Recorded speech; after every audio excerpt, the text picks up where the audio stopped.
Hello friends. आज मैं इस वीडियो के माध्यम से यूक्लिड की ज्यामिति का परिचय कक्षा 9 के गणित को बिल्कुल विस्तार से बताने जा रहा हूँ। सो फ्रेंड्स, आप वीडियो के अंत तक बने रहें। यूक्लिड की ज्यामिति का परिचय, अगर मैं बात करूँ शब्द जो यहाँ पे है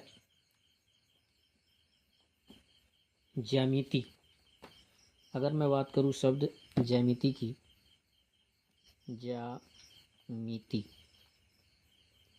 लेकिन ज्यामिति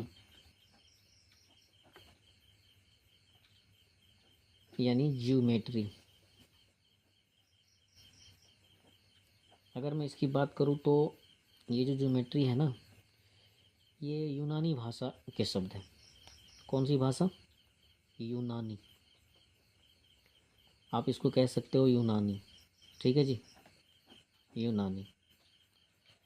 यूनानी भाषा के शब्द है ये। यूनानी भाषा के तो शब्द है। और अगर मैं बात करूँ यूनानी भाषा यानी कि जियोमेट्री, ये जियो, आप इसको ऐसे भी लिख सकते हो, जियो एंड मिट्रीन। ठीक है जी, मिट्रीन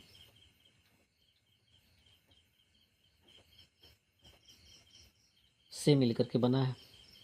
जियो और मिट्रीन शब्द से ये मिल करके इसका निर्माण हुआ और ये यूनानी भाषा है। अगर मैं बात करूँ इनके अर्थ की, जियो का मतलब क्या होता है और मिट्रीन का मतलब क्या होता है। जियो को आप बोल सकते हैं पृथ्वी या भूमि, या आप भूमि बोल सकते हो इसे। ठीक है जी। और मिट्रीन का अर्थ क्या होता है? मापना। यूनानी शब्द है ये, थोड़ा सा आप इसको याद रखेंगे। इसका मापना हो गया पृथ्वी, या नहीं तो आप भूमि बोल सकते हैं इसे। अगर आपको कोई पूछ दे ज्यामिति का मतलब क्या होता है, तो आप सीधी सी भाषा में, आसान भाषा में, सरल भाषा में आप बोल सकते हैं भूमि या जमीन को मापना। भूमि या जमीन को मापना, है कि नहीं? जमीन को मापना, आप इसे नोट कर लें। आप इसको सरल भाषा में जवाब दे सकते हैं। अगर मैं बात करूं तो इस पर कई सारे मैथमेटिशियन, जैसे थेल्स की मैं बात करूं, थेल्स की, थेल्स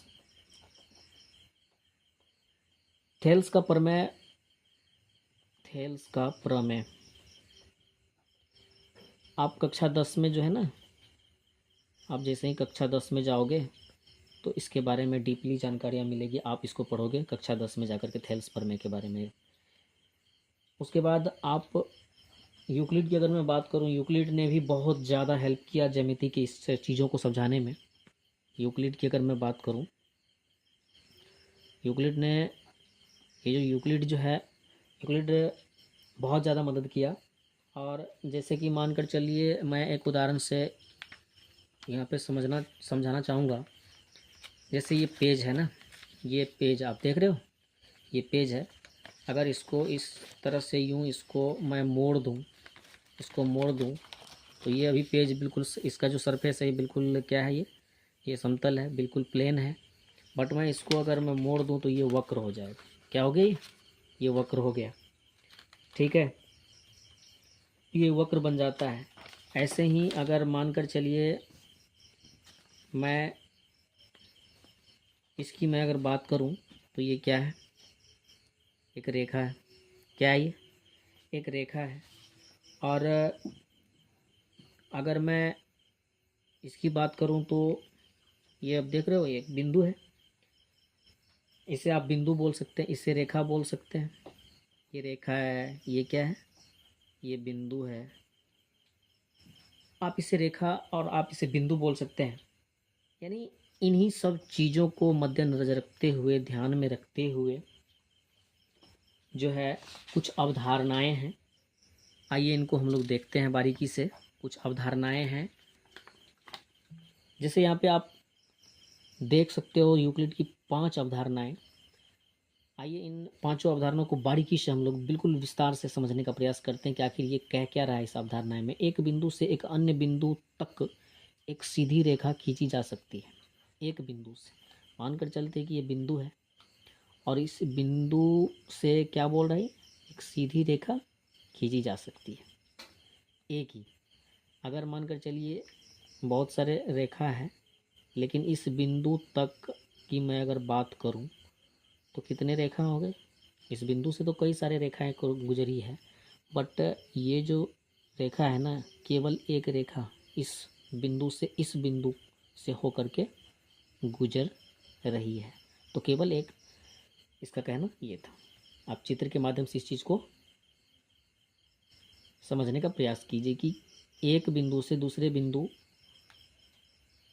तक केवल एक रेखा गुजर सकती है, मतलब सीधी रेखा खींची जा सकती है। ठीक है जी, ये तो एक नंबर की अवधारणा थी। दूसरे नंबर में क्या कर रहा है कि एक शांत रेखा को अनिश्चित रूप से बढ़ाया जा सकता है।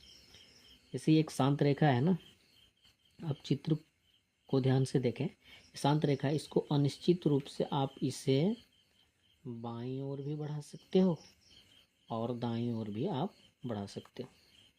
ये दूसरे नंबर का अवधारणा। तीसरे नंबर में क्या बोल रहा है, किसी को केंद्र मानकर और किसी त्रिज्या से, यानी किसी को केंद्र मानकर, ये केंद्र है, और किसी त्रिज्या यानी रेडियस जो है इसका आर इतना ले लेते हैं, मानकर चलिए 1 cm रेडियस ले लिए, 1 cm त्रिज्या से एक वृत्त खींची जा सकती है। आप इससे एक वृत्त, इस त्रिज्या से आप एक वृत्त इस तरह से यूं घुमा सकते हैं। ठीक है जी, ये बोल रहा था। तो तीसरी। 4 में क्या बोल रहा, सभी समकोण एक दूसरे के बराबर होते हैं।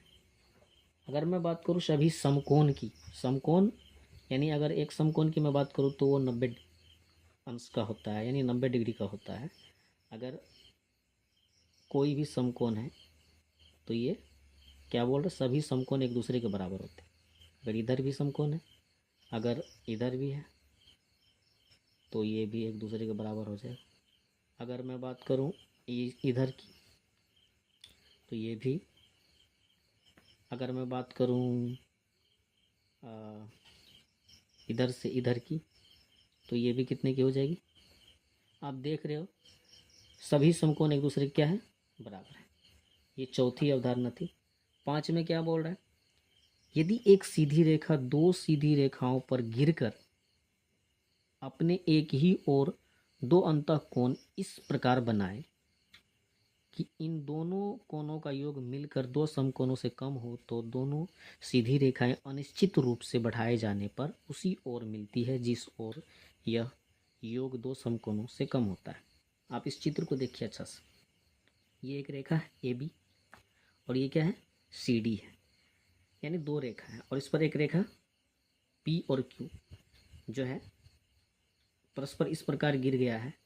अब एक ही ओर के अंतः कोणों की बात मैं कर रहा हूँ। अगर ये एक इनका और इनका योग, इनका और इनका, यानी इस कोण का और इस कोण का योग 180 डिग्री से कम होता है, से क्या कम, यानी दो समकोण जो है से कम अगर होगा ना, जिस ओर कम होगा, जिस ओर कम होगा उस ओर के क्या बोल रहे हैं, जिस ओर यह योग दो समकोणों से कम होगा तो उस ओर जाकर के मिलती है, उस ओर जाकर के मिलती है। अगर ये कम होगा दो समकोण, यानी दो समकोण के योग से, दो समकोण को अगर हम ऐड करेंगे 90 + 90 तो ये 180 होगा, और 180 से कहीं अगर कम है तो ये आपस में परस्पर जो अगर अनिश्चित रूप से इसको हम बढ़ाएंगे ना, इसको अनिश्चित रूप से अगर बढ़ाएंगे तो ये कहीं ना कहीं जा कर के आपस में क्या होगी, मिल जाएगी। यही कथन है इसका। ठीक है जी, तो ये 5 अवधारणाएं थे जिनको हम लोग बारीकी से देखें। आइए कुछ यूक्लिड के कुछ अभिगृहित हैं, इस पर भी हम लोग विचार करते हैं।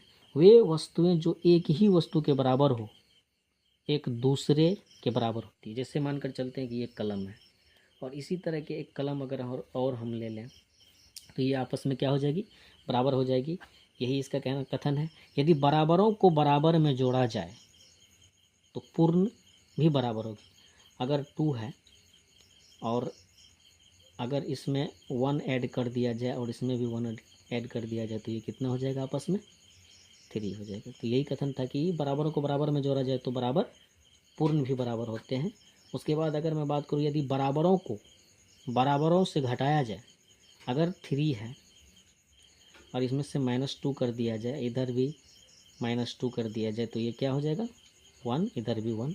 तो इसका कहना था कि यदि बराबरों को बराबर से घटाया जाए तो शेषफल भी बराबर होती है। तो आप देख सकते हैं 4 में क्या बोल रहा है, वे वस्तुएं जो परस्पर संपाती हो एक दूसरे के बराबर होती है। संपाती का मतलब होता है कि बिल्कुल ये एक रेखा है, ये एक रेखा है और इसी पर एक रेखा और बिल्कुल समान, बिल्कुल इसी पर। तो ये क्या है, वे वस्तुएं जो परस्पर संपाती हो एक दूसरे के बराबर होती है। संपाती है मतलब बिल्कुल इसी के माप का है और इसी पर है बिल्कुल, तो ये क्या हो जाएगा, इसी के बराबर हो जाएगा। ठीक है जी। 5वां में क्या करें, पूर्ण अपने भाग से बड़ा होता है। पूर्ण है ना, पूर्ण है ये, मानकर चलते कि ये रेखा है, ठीक है, और इसका कोई भाग, मतलब क्या करें, पूर्ण, ये पूर्ण है अपने भाग से। मान के चलिए कि एक भाग इसका ये है, यहाँ से लेकर यहाँ तक एक भाग हो गया, तो इस भाग से क्या होगा, बड़ा होगा ना। ये पूर्ण जो है इस छोटा सा भाग से बड़ा होगा ना। तो यही कह रहा था, आप इसको समझिए कि ये पूर्ण है और इसका एक भाग जो है इस भाग से ये पूर्ण बड़ा होगा, यही बात था। और एक ही वस्तुओं के 2 गुने परस्पर बराबर होते हैं। एक ही वस्तुओं के 2 गुने है कि नहीं, एक ही वस्तुओं के 2 गुने, इसमें भी और इसमें भी।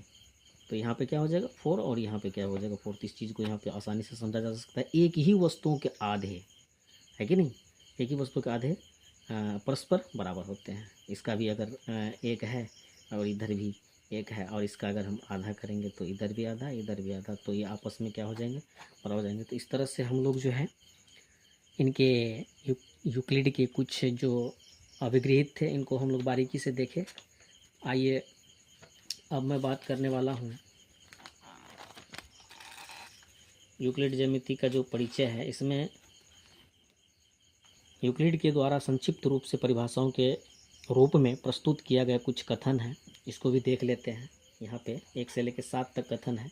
एक बिंदु की अगर मैं बात करूँ, वह है जिसका कोई भाग नहीं होता। इस बिंदु की अगर मैं बात करूँ तो इसमें कोई भाग नहीं होता, न लंबाई न चौड़ाई न कुछ, तो इसमें कोई भाग नहीं होती। इस चीज़ को भी हम लोग समझिए। एक रेखा है, एक रेखा मानकर चलिए, एक रेखा है, क्या ये रेखा है, इस रेखा का चौड़ाई रहित लंबाई होती है। लंबाई तो है लेकिन चौड़ाई इसमें नहीं है, चौड़ाई नहीं है ना मोटा, ठीक है जी।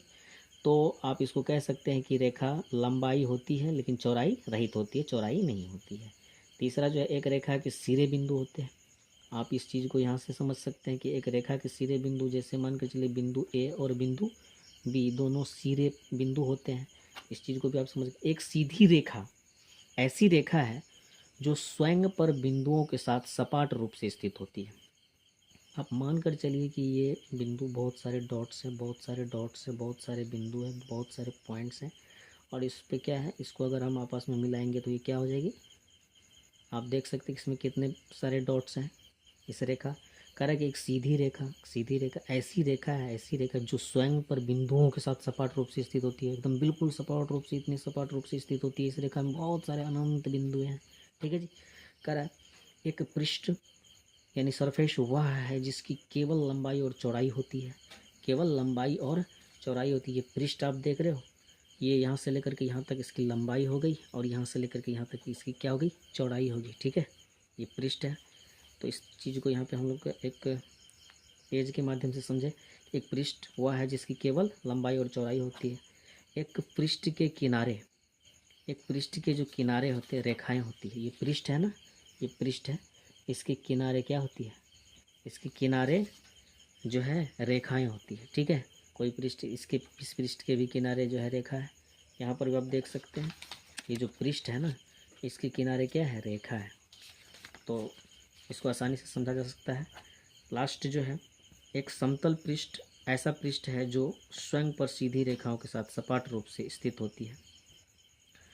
समतल जो पृष्ठ है, स्वयं ये समतल पृष्ठ है, मान कर चलिए कि ये समतल पृष्ठ है और इस पर कई सारे लाइनें खींच सकते हैं हम लोग, कई सारे लाइनें खींच सकते हैं, कई सारे लाइनें एकदम सपाट रूप से, बिल्कुल कई सारे लाइनें हम लोग खींच सकते हैं। तो इस चीज़ को, एक समतल पृष्ठ ऐसा पृष्ठ होता है जो स्वयं पर सीधी रेखाओं के साथ सपाट रूप से स्थित होता है, बिल्कुल सपाट रूप से स्थित होता है। तो इस तरह से हम लोग आसानी से यूक्लिड की ज्यामिति का परिचय देखें, विस्तार से देखें, और इतनी सारी बातें अगर हम और आप ध्यान में रखते हैं तो एक्सरसाइज 5.1 बनाने में कहीं कोई परेशानी नहीं होगी, कहीं कोई दिक्कत नहीं आएगी। कक्षा 9 के गणित में अगर ये सारी बातें अगर हम और आप ध्यान में रखते हैं तो हमको आपको कहीं से भी कोई परेशानी नहीं आने वाला है। बिल्कुल आसानी से आगे 5.1 को हम लोग इजी वे में बना सकते हैं। आशा करता हूँ कि यूक्लिड की ज्यामिति का जो परिचय था, इनमें जो भी बातें थी उनको हम लोग डीपली में समझने का प्रयास किए। वीडियो अगर अच्छी लगी हो तो एक बार वीडियो को लाइक करें और शेयर करें, और हो सके तो चैनल को एक बार सब्सक्राइब ज़रूर करें। Thank you so much. मिलते हैं नेक्स्ट वीडियो में।